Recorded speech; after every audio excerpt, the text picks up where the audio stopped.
Nous sommes devant ici le gaillac, c'est l'arbre probablement le plus important après le niaouli en Nouvelle-Calédonie. Il pousse à basse altitude dans la zone basse, jusqu'à 300 mètres d'altitude sur toute la côte ouest.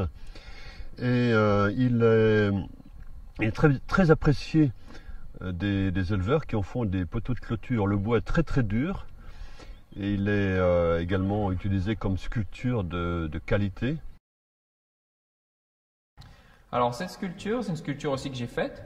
Elle est faite en bois de gaillac. Donc la particularité du gaillac, c'est qu'il a deux couleurs. Donc vous avez l'aubier, ce qui est autour du bois, qui est jaune. Et vous avez le cœur qui est marron. Donc dès qu'on creuse, ça fait ces deux nuances-là. Et ces nuances-là sont naturelles. Ici, vous avez du gaillac. Et ce gaillac-là, il est particulier parce que c'est on appelle ça dans le jargon des sculpteurs un gaillac moiré.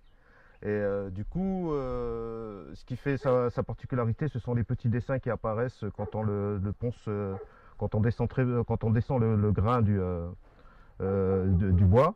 Et il y a un petit veinage qui apparaît et qu'on voit que sur ce genre de gaillac, qui est en général extrêmement dur. Notamment Weiss, dans le nord, faisait de très belles sculptures de gaillac. Il pousse à l'état grégaire, comme des troupeaux de moutons. Il fait une floraison jaune magnifique. Et on le trouve aussi isolé, on peut le planter, c'est un bel arbre en ornement. Le gaillac a un bois très dur, qui est donc, et en plus il est imputrescible. On l'utilise aussi beaucoup pour faire du charbon de bois, comme le niaouli. Il est très apprécié comme charbon de bois. Alors il est facile à reconnaître. D'abord il n'est pas très haut, ça ne fait pas partie des grands arbres. Et il a surtout, de loin on le reconnaît grâce à ses petites nodosités, qui sont des galles. Et c'est quasiment le seul arbre à avoir cette caractéristique sur le territoire. Donc on peut le reconnaître à 100 mètres à cause des galles. Le gaillac a une qualité extraordinaire, c'est qu'il pousse à peu près partout avec une certaine facilité, y compris sur les terrains miniers, c'est-à-dire les terres rouges.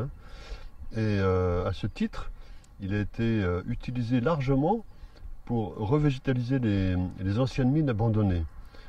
À l'heure actuelle, on le remplace plutôt par d'autres espèces endémiques qui ont également des qualités pionnières, parce qu'on s'est aperçu que le gaillac, s'il pousse bien, malheureusement, il a un caractère un peu égoïste, c'est-à-dire qu'une fois qu'il est grand, il ne supporte pas la présence d'autres espèces à ses côtés, si bien qu'il y a une sorte de cul-de-sac et la végétation endémique qui normalement est prévue pour prendre le relais, eh ben, ça ne se passe pas comme on a prévu. Et le gaillac occupe le terrain sans partage.